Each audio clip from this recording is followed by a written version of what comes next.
ओम शांति।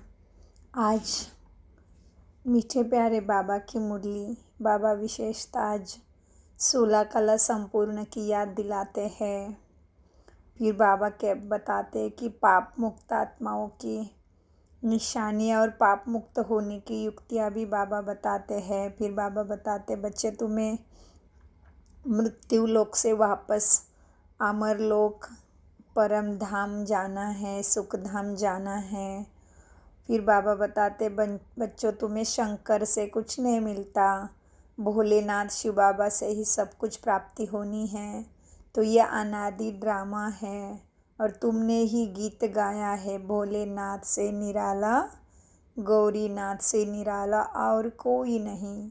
तो आइए भ्रुकुटी भाल पर में आत्मा विराजमान, इस शरीर का राजा, कर्मेंद्रियों का मालिक, सदगति का बादशाह, बाबा का दिल तख्त नसीम, मीठे प्यारे बाप दादा मेरे सम्मुख बैठ के मुझे ज्ञान अमृत पिला रहे हैं। आज है 26/11/22 प्रातः मुरली बाप दादा मधुबन से महावाक्य है। मीठे बच्चे तुम रूहानी यात्रा पर हो, तुम्हें वापस इस मृत्यु लोक में नहीं आना है। तुम्हारा उद्देश्य है मनुष्य से देवता बनना और बनाना।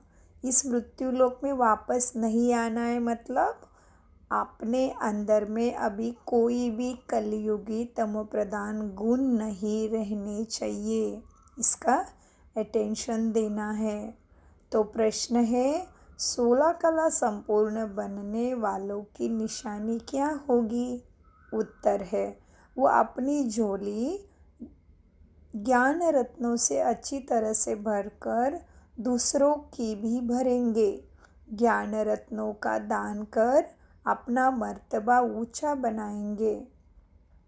वह पक्के महावीर होंगे, उन्हें माया जरा भी हिला नहीं सकती। वह अखंड अचल शुरू से अंत तक चलते रहेंगे। दूसरा प्रश्न है पापों से मुक्त हो पुण्य आत्मा बनने की युक्ति क्या है? उत्तर इस अंतिम जन्म की कहानी बाप को सुनाकर बाप से राय लो, साथ साथ बाप को याद करते ज्ञान रत्नों का दान करते रहो तो पुण्य आत्मा बन जाएंगे। गीत चला है भोलेनाथ से निराला। ओम शांति। बाबा ने ओम का अर्थ समझाया है। बाप भी कहते हैं ओम शांति, ओम शांति। आत्मा का अपना स्वधर्म व लक्ष्य शांति है। आत्मा का धर्म शांति है। बाबा भी अपना परिचय देते हैं। जैसे परमपिता परमात्मा का परिचय, वैसे ही आत्माओं का। मनुष्य आत्मा का अर्थ कितना लंबा करते हैं। मनुष्य किसका अर्थ लंबा करते हैं? ओम का। बाबा कहते मनुष्य ओम का अर्थ कितना लंबा करते हैं। ओम अर्थात भगवान भी कह देते हैं। भोलेनाथ की महिमा है। भोलेनाथ शंकर को नहीं कहेंगे क्योंकि शंकर आदि मध्य अंत का राज नहीं समझते हैं। वह तो भोलेनाथ ही बताते हैं। भोलेनाथ वर्षा देते हैं, शंकर वर्षा नहीं देते। ऐसे भी नहीं शंकर कोई शांति देते हैं, नहीं। शांति देने लिए भी साकार में आकर समझाना पड़े। शंकर तो साकार में आते नहीं। भोलेनाथ ही शांति, सुख, संपत्ति, बड़ी आयु भी देते हैं। हर चीज़ अविनाशी देते हैं क्योंकि बाप ही अविनाशी है ना, तो चीज़ें भी अविनाशी देता। ड्रामा को भी अविनाशी कहा जाता है। हद के ड्रामा का वह नाटक तो अभी बने हैं। यह तो अनादि ड्रामा है। अनादि माना कभी भी इसका अंत भी नहीं होता, ना ही ये रुकता।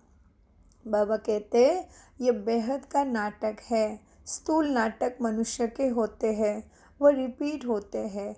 जैसे कंद वध का खेल बनाया है, फिर वही खेल दिखाएंगे। ये बेहद का ड्रामा सतयुग से शुरू होता है। कलयुग अंत तक खलास हो, फिर रिपीट होता है। वर्ल्ड रिपीट कहा जाता है। कौन सी वर्ल्ड? बरोबर, सतयुगी वर्ल्ड जो थी वह अब रिपीट होनी है। आधा कल्प के बाद पुरानी वर्ल्ड की हिस्ट्री ज्योग्राफी रिपीट होती है। नए को दिन, पुराने को रात कहा जाता है। ये सब बातें बाप समझाते हैं। वह है ज्ञान का सागर। शुरू से लेकर अंत तक ज्ञान लेना है, पढ़ना है। वह पढ़ाई 15-20 वर्ष चलती है। यह बड़ा भारी इम्तिहान है। इनका उद्देश्य है मनुष्य से देवता बनना। जो भी सिर पर पाप है उनको जलाना है। इसके लिए बाबा ने रूहानी यात्रा सिखलाई है, जहाँ से वापस इस मृत्यु लोक में नहीं आना है। जिस्मानी यात्रा तो जन्म जन्मांतर बहुत की। तुम बच्चों ने आदि को भी जाना है, मध्य को भी जाना है। मध्य में कितनी बड़ी बड़ी बातें होती है। रावण राज्य शुरू होता है, भक्ति मार्ग शुरू होता है, मनुष्य भ्रष्टाचारी बनने शुरू होते हैं। संपूर्ण भ्रष्टाचारी बनने में आधा कल्प लगता है। माया का राज्य द्वापर से शुरू होता है, तो भक्ति और रावण राज्य दोनों नाम गिरने के हैं। भक्ति के बाद भगवान मिलेगा। बाप कहते हैं तुम सबसे जास्ती भक्ति करते हो, फिर ज्ञान भी तुम ही लेते हो। ज्ञान और भक्ति के संगम पर तुमको वैराग्य चाहिए। तुम क्या कहते मीठे बाबा? तुम संन्यास करते हो 5 विकारों का। उनको सिखलाने वाला शंकराचार्य है। उनका तो दुनिया वालों का तो हठ योग है। अनेक प्रकार के योग सीखते हैं। घर बार छोड़ ब्रह्म के साथ योग रखते हैं। उनको तत्व ज्ञानी किंवा तत्व योगी कहते हैं। ज्ञान तो देते भी है, लेकिन तत्वों का ही देते हैं। समझते हैं चक्र फिरना है, हमको पाठ बजाना है।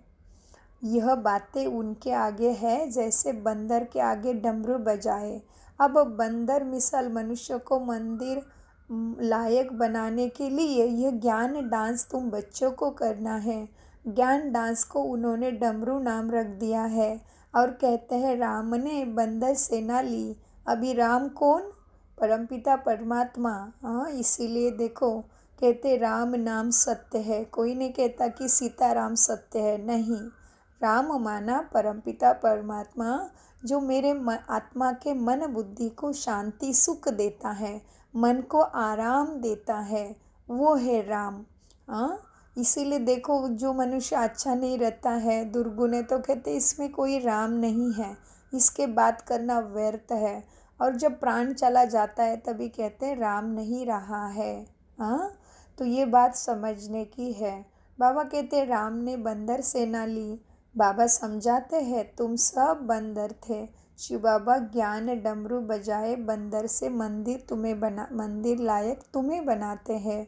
वह समझते हैं लंका में रावण का राज्य था। बाप कहते हैं बच्चों ये दुनिया ही सागर बीच खड़ी है। इस समय सारी दुनिया में रावण का मना काम क्रोध ईर्ष्या द्वेष अहंकार, यही तमो प्रधानता का राज्य है। वो हद की बातें सुनाते, बाप तो बेहद का राज समझाते। सारी दुनिया रावण की जंजीरों में फंसी है। सारी दुनिया को विकारों की दुनिया पतित कहा जाता है। इसीलिए पतित ही मुझे पुकारते हैं कि पतित पावन आके हमें पावन बना के आत्मा को घर वापस लेके जाओ। तुम जानते हो एक बाप के बच्चे हम भाई बहन ठहरे ना, तो ज़रूर यह प्रजापिता भी चाहिए। शिव बाबा कहते हैं तुम निराकार आत्माएं शिववंशी हो, फिर साकार में भाई बहन बनते हो। निराकार में सब तुम आत्मा भाई भाई हो। हाँ, फिर प्रजापिता ब्रह्मा साकार में आते तो तुमको भाई बहन बनाते हैं। रूहानी रीति से तुम भाई भाई, जिस्मानी रीति से तुम भाई बहन हो। माना आत्मिक आत्मा चमचमता तारा भाई भाई है।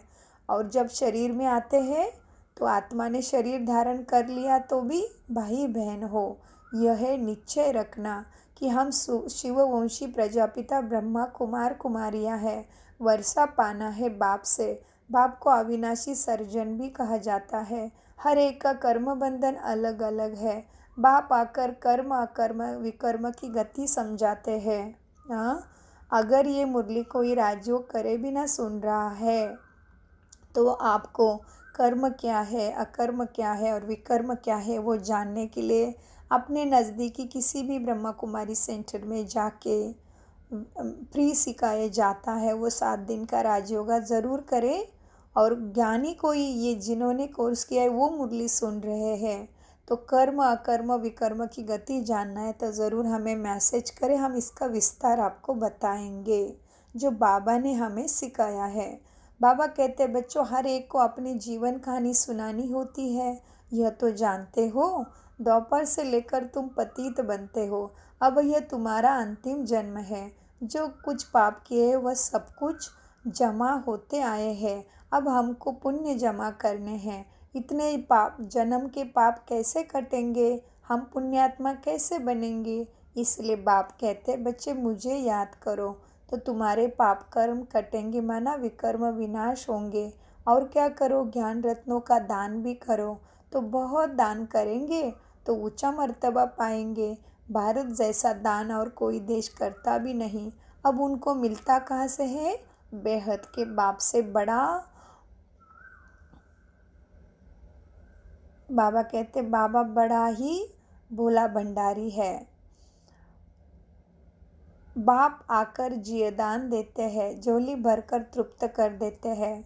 अपनी झोली कम व जास्ती भरना है वो बच्चों के ऊपर है। नंबरवार झोली भरते हैं। कितने ब्राह्मणियाँ हैं, कितने सेंटर है, वृद्धि को पाते जाएंगे। शिव बाबा का शिजरा है अविनाशी, यह फिर जाकर सिजरा बनता है। ड्रामा अनुसार शूद्र से ब्राह्मण बनना ही है, तुम नहीं बनो, यह हो नहीं सकता। ड्रामा अनुसार इतने बनने हैं जितने ड्रामा अनुसार बने थे, वही सतयुग के देवता बनते हैं। ये मनुष्य सृष्टि का झाड़ वृद्धि को पाता है। कितने झड़ भी जाते हैं, कोई तो ऐसा पक्के महावीर बनते हैं जो माया उनको हिला न सके। वह अखंड अचल चलते हैं। अखंड अर्थात शुरू से लेकर चलते आते हैं। महावीर भी तुम बच्चों को कहा जाता है। अचल और स्थिर बनना है, ऐसे स्थिति को महावीर कहते हैं। फिर कोई भी परिस्थिति, कोई हिसाब किताब शरीर पे आएगा, लेकिन मन की स्थिति बाबा की याद में और संपूर्ण ज्ञान में, धारणा में स्थित। तो बाबा कहते अचल स्थिर बनना है। ऐसे कोई कह ना सके कि हम 16 कला बन गए, नहीं, बनना ज़रूर है। 16 कला संपूर्ण बनने की क्या निशानी है, जो अच्छी रीति अपनी झोली भर कर औरों की भरते हैं। ड्रामा अनुसार कल्प पहले जिस्मानी ज्ञान की जिसने, बाबा कहते हैं ड्रामा अनुसार कल्प पहले जिसने ज्ञान की धारणा की है सो अभी भी करेंगे। हम साक्षी होकर देखते हैं। पुरुषार्थ तो ज़रूर करना है, पुरुषार्थ के बिगैर प्रारब्ध नहीं मिलता। वह सब मनुष्य के द्वारा पुरुषार्थ करते हैं। शास्त्र भी मनुष्य ने ही बनाए हैं। अब तुमको परमपिता परमात्मा की श्रीमत मिलती है कि ऊंचे तो भगवान मैं परमपिता परमात्मा हूँ, इसलिए उनका ठावा और गाँव भी ऊंचा है। बाप आया है सुखधाम शांति धाम का तुम्हें मालिक बनाने, सबको शांति धाम ले जाते हैं। कितना बड़ा बेहद का पंडा है, वह एक है। बाकी जिस्मानी यात्रा पर ले जाने वाले अनेक पंडे माना अनेक गाइड मिलते हैं, लेकिन यह शिव बाबा एक ही पंडा है। इसलिए कहते हैं भगवान एक है, लेकिन समझते नहीं। बाबा कहते तुम हो पांडव सेना, उन्होंने तो 5 पांडव दिखाए हैं, वास्तव में गायन इनका है। यह है शक्ति सेना। ब्रह्मा कुमारियाँ वंदे मातरम कहते हैं, माता को वंदन भी करते हैं, लेकिन समझते नहीं।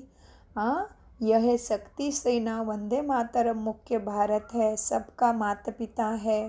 यह सबको पावन बनाते हैं शिव बाबा। श्री कृष्ण तो सब नहीं मानते, श्री कृष्ण को तो सब नहीं मानते। श्री कृष्ण का नाम गीता में डालने के कारण भारत इतना ऊंचा तीर्थ कोई समझते नहीं है। बाप कहते हैं गीता पढ़ते पढ़ते मनुष्य की क्या हालत हो गई है देखो। अच्छा, गीता से सद्गति होती तो फिर दुख नहीं आने चाहिए थे। इसलिए बाबा कहते क्या हालत हो गई। बाप तो सबको वर्षा देते हैं, ज्ञान तो आता है, सागर को शाही बनाओ तो भी बेअंत, अंत नहीं पाया जाता। गीता में शिव बाबा के बदले श्री कृष्ण का नाम डाल दिया। अब तुमको ये अंधों की लाठी बनना है, माना जो अंधश्रद्धा से चल रहे हैं उनको सच्ची श्रद्धा कहाँ रखने से सद्गति मिलेगी ये बताना है। बाबा कहते बाप का परिचय देना है। ऊंचे ते ऊंचे बाप कौन है? परमपिता परमात्मा। उससे क्या वर्षा मिलेगा? उनसे कल्प पहले भी ब्रह्मा द्वारा वर्षा लिया था। स्थापना सतयुग की सुख की दुनिया की हुई थी। वर्णों को जरूर फिरना है। तुम शूद्र से ब्राह्मण बनते हो, ब्राह्मणों द्वारा यज्ञ रचा जाता है। तुम हो सच्चे ब्राह्मण, वह है झूठे ब्राह्मण। भगवान वाच, मैं तुम बच्चों को राजयोग सिखलाता हूँ। यहाँ तुमको भगवान पढ़ाते हैं, वहाँ मनुष्य मनुष्य को पढ़ाते हैं। सबको पहले बाप का परिचय देना है। परमपिता परमात्मा से आपका क्या संबंध है? समझ कितना भी समझाओ फिर भी कह देते हैं परमात्मा सर्वव्यापी है, पत्थर बुद्धि है। अरे हम संबंध पूछते हैं, सर्वव्यापी का संबंध होता है क्या? प्रदर्शनी करते जाओ तो वृद्धि होती जाएगी, तुमको बहुत वोट्स मिलते जाएंगे। बाबा लिखते रहते हैं धर्म के नेताओं आदि को निमंत्रण देना है, फिर पहरा भी पूरा रखना है। अगर तुमने यह 2-3 दिन बातें सिद्ध कर दी, 2-3 बातें अगर सिद्ध कर दी तो उन सबका धंधा ही ठंडा हो जाएगा। तो बच्चों को सर्विस जोर शोर से बढ़ानी है, बहुत समझाते भी है, परंतु बाहर निकले और खलास। बाबा कहते ज्ञान समझ जाते भी है, समझते हैं, लेकिन खुद में धारणा होनी चाहिए, माना कर्मयोगी बनना पड़े। इसलिए बाबा कहते बच्चों सृष्टि चक्र को समझ ले, वह मुश्किल है। ऐसे ऐसे जो सही कर जाते हैं उन्हों को फिर चिट्ठी लिखनी चाहिए कि तुम फॉर्म भरकर फिर से गए क्यों? मेहनत चाहिए, परंतु ड्रामा अनुसार जो बच्चों ने मेहनत की है वह ठीक है। ड्रामा में जो था सो रिपीट हुआ। जितनी सर्विस बढ़ती थी, जितने ब्राह्मण बनने थे उतने बने हैं। वृद्धि होती जाएगी। कोई सेकंड में बाप को पहचानेगा, कोई 7 दिन में, कोई 1 माह से, कोई चलते चलते ठंडे भी पड़ेंगे, होता रहेगा। फिर संजीवनी बूटी से खड़ा हो जाते हैं। बच्चे जानते हैं श्रीमत पर हम भारत को स्वर्ग बनाने के रिस्पॉन्सिबल बने हुए हैं। श्रीमत से स्वर्गवासी बनना है, यह खेल है। अब तुम शिवालय में चलते हो, पहले तुम स्वर्गवासी थे, फिर इतने जन्मों के बाद रावण ने नरकवासी बनाना शुरू किया। अब पूरे नरकवासी कंगाल बन गए हैं। बाबा कहते हैं तुम बच्चे स्वदर्शन चक्रधारी बनते हो, रावण का सिर काटते हो, रावण दुश्मन पर जीत पाते हो। बाबा कहते रावण फॉरेनर है, हमारा राम राज्य था। अब सारी दुनिया ने रावण से हराया है। हाँ, सारी दुनिया को ही रावण ने हराया है। ये दुनिया ही शोक वाटिका हो गई है। शोक माना जहाँ सर्वत्र दुख कष्ट है, और अशोक वाटिका माना सत्ययुग, जहाँ पे आत्मा को कोई भी शोक नहीं है, दुख नहीं है। तो बाबा कहते ये शोक वाटिका है, सत्ययुग अशोक वाटिका है। यहाँ अशोक होटल नाम रखा है, जैसे सन्यासियों ने शिव नाम रखा है ना बाबा का। शिव और विष्णु का माला मशहूर है, ब्राह्मणों की माला बन नहीं सके। यह है रुद्र माला। विष्णु की माला प्रवृत्ति मार्ग की है।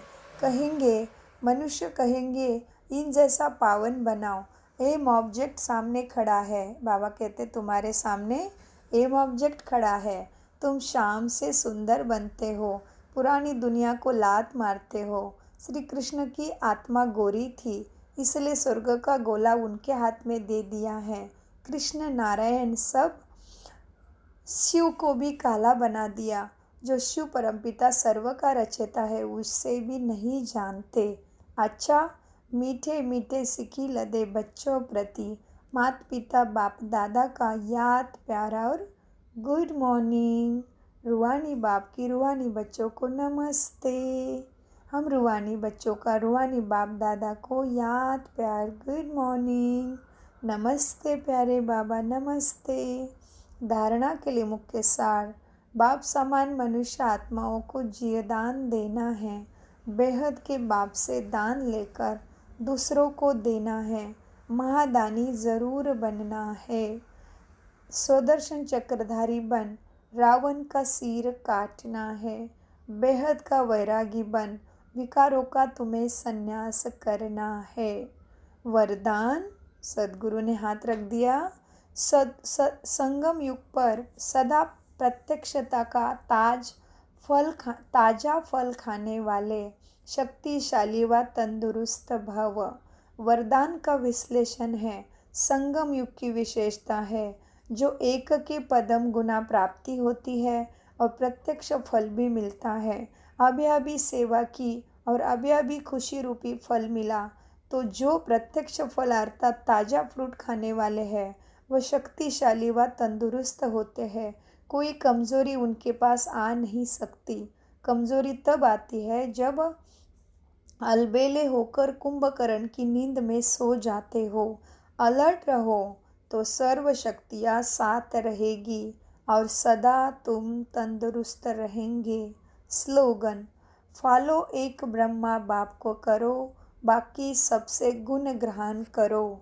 हाँ, फॉलो एक ब्रह्मा बाबा को करना है कि बाबा ने कैसा पुरुषार्थ किया, बाबा के सामने कितनी परिस्थिति आई, फिर भी बाबा ने कभी भी शिव बाबा की शिक्षाओं को तिल मात्र भी नहीं छोड़ा। तो ऐसे हमें फॉलो एक ब्रह्मा बाबा को भले करो, बाकी सबके अंदर गुण देखो, लेकिन फॉलो केवल ब्रह्मा बाबा को करो श्रीमत के अनुसार। ओम शांति।